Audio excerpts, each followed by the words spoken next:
As soon as I turned around, he was there, and I just lowered my shoulder and just gave him the business.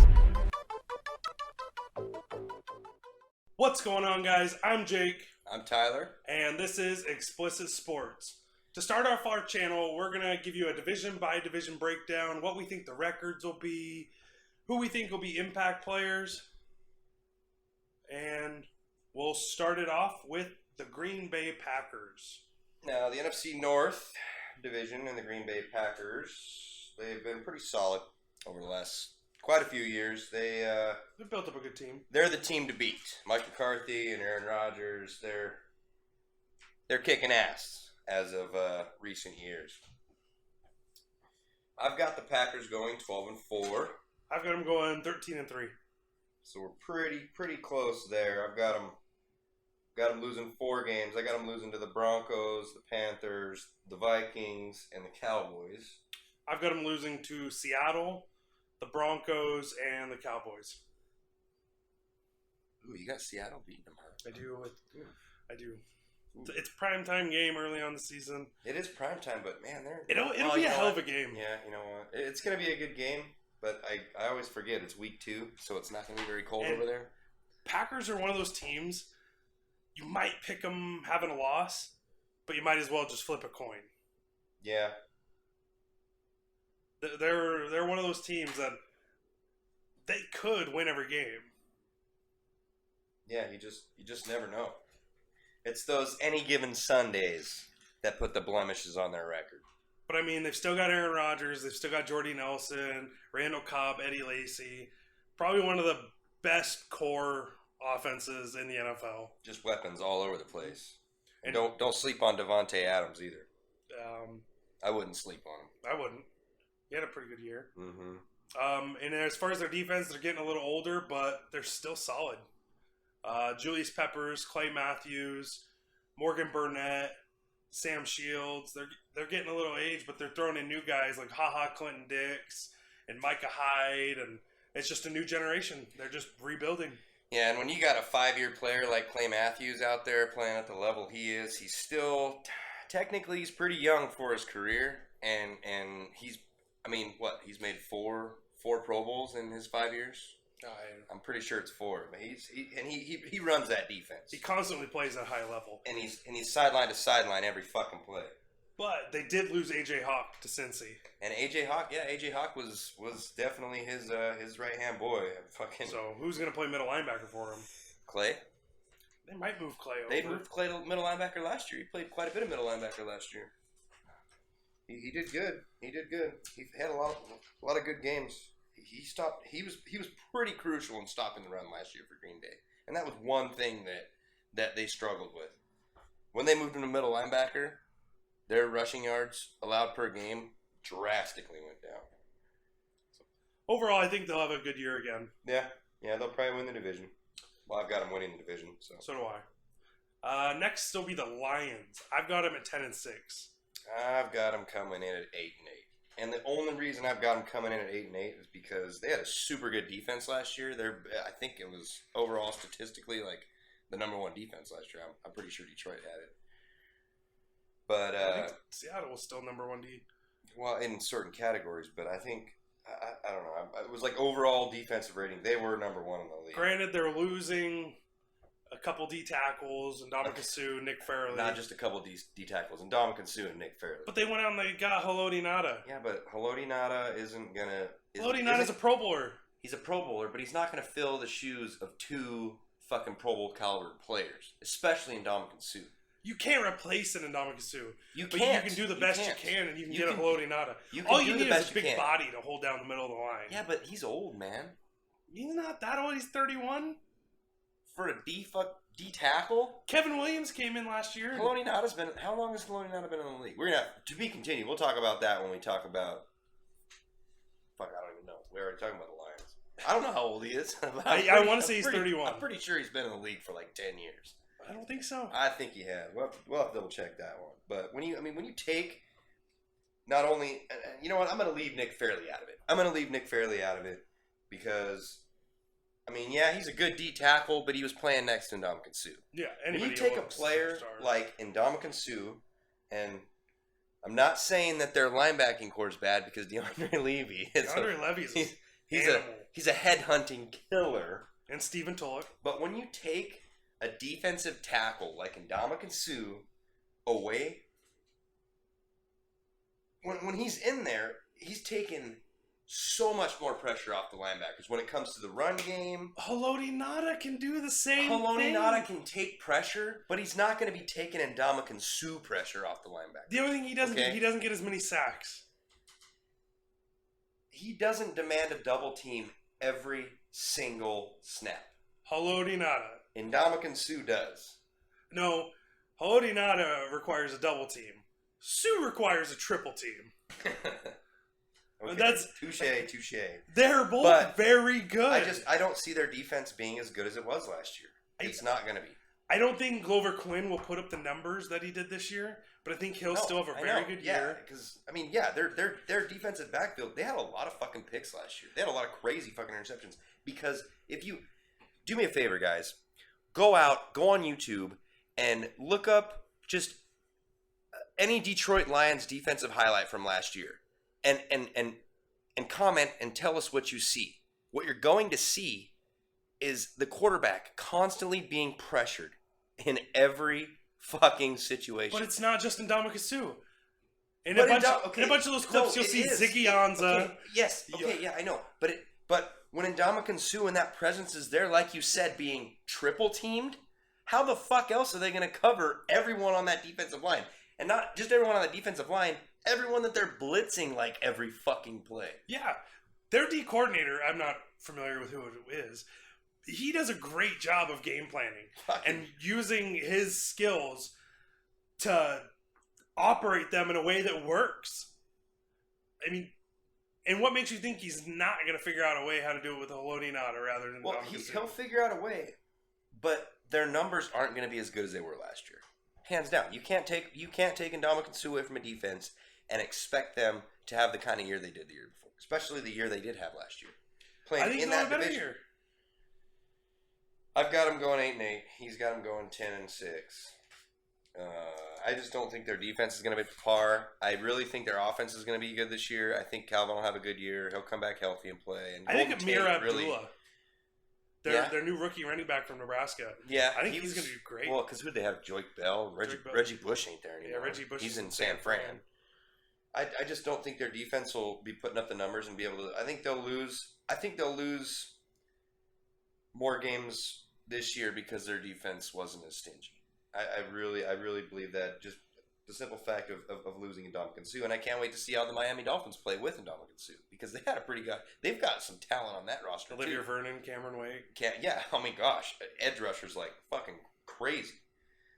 But their defense doesn't do it for me. Now Golden Tate had an awesome year last year, and he's the best, if not second best behind Anquan Bolden for blocking receivers in the league. And he's got Calvin Johnson out there to block for. Larry Fitz can block too, but you've seen Golden Tate smoke Sean Lee. Look up the hit that Golden Tate put on Sean Lee of the Cowboys when he was playing for Seattle. He fucking I feel bad for that linebacker. But their offense will be just as good, but I just don't see I think their defense will lose them a couple more games than they did last year. So next we'll be coming at you with the Bears and the Vikings. Second half of the NFC North. We'll be back. Dude, pick up that penny. How you feeling? Egg roll. I wish I had a breeze running down my leg. I'd kill for a cookie. Stingray, a double-sided Scooby snack. Yeah, we pick our hotel. I'd fight for this man. He's got a Frisbee. Oh, yeah. And we're back. So, we've already went over the Lions. We already went over the Packers. So, to continue the NFC North, we're going to talk about the Chicago Bears. The Bears. And the Minnesota Vikings. We'll start with Chicago. I've got them going 6-10. I'm going to be a little bit nicer. I'm going to say 7-9. And the only reason I say that is because they do have a tough schedule. They have a very tough schedule. They've got to play the NFC West and the NFC North twice. Well, yeah, the NFC North is just a tough division anyway. So, I mean, My big problem with Chicago is their aging defense and Jay fucking Cutler. Jay Cutler. Jay Cutler couldn't throw a fucking Madden game, okay? No, he could. That's about the only thing he could throw. Jay Cutler, I don't know what his problem is that he's already making $20 million a year. He's already fucking Kristen Cavallari. Yeah, what is he working for? He's got it all. He's got it. I just have to ask you, Chicago, anybody from the Bears organization, any GM, anybody, if you see this, just somehow respond to our page or whatever you got to do. But answer me this. Why in the fuck did you guarantee Jay Cutler $54 million? Just answer me that. If you can get a hold of us somehow, why in the fuck did you guarantee him $54 million? It's crazy. All the guy does is throw picks. I know. That's all he does. Chicago Bears. Interceptions are bad. In 7 out of 16 games, Jay Cutler threw more touchdowns than interceptions. That means 9 games he either had equal touchdowns to interceptions or more interceptions than touchdowns. Just to transition into the next team for you, Teddy Bridgewater played better than that as a rookie. He did. He did. Overall, Chicago's got a good team. I mean, they went out, they drafted Kevin White. They've still got Alshon Jeffrey. Yeah, they lost Brandon Marshall, but it's not like it mattered anyways with Jay Cutler throwing. Their offense is loaded. They've got Matt Forte, Martellus Bennett. Their offense is fucking stacked. They need a quarterback. They need somebody. If you get a quarterback, you're fighting for a wild card, if not with the Packers for the division title. Now, a lot of people don't know this, but because a lot of people aren't as big a sports fans as us, really. But Jay Cutler and Brandon Marshall played together in Denver, and they've been like best friends forever. He connects with Brandon Marshall a lot, and if he's going to have a good game with a wide receiver, it's going to be Brandon Marshall. Brandon Marshall's gone. He's in New York. So what little positive side Jay Cutler had last year was because of Brandon Marshall, and he's a Jet. He's gone. I mean, granted, yeah, they still have Alshon Jeffrey and the new guy Kevin White, who's got some fucking speed. He can take it deep, and Matt Forte, who's always good for 1,000 yards or a season. But the problem lies with still having Jay Cutler under center. Yeah, and his fallback, his go-to, is no longer there. So I can only imagine how terrible his season's going to be. But who knows? Jay Cutler, I'm challenging you to prove us wrong. Prove us wrong. Come back and have an MVP season. Tell you what, not going to fucking happen. But you try your hardest, little man. You fucking try. Why don't you draft him on your fantasy team? Because fuck that. That's why. I'd rather have Drew Stanton. Ain't even a fucking starter.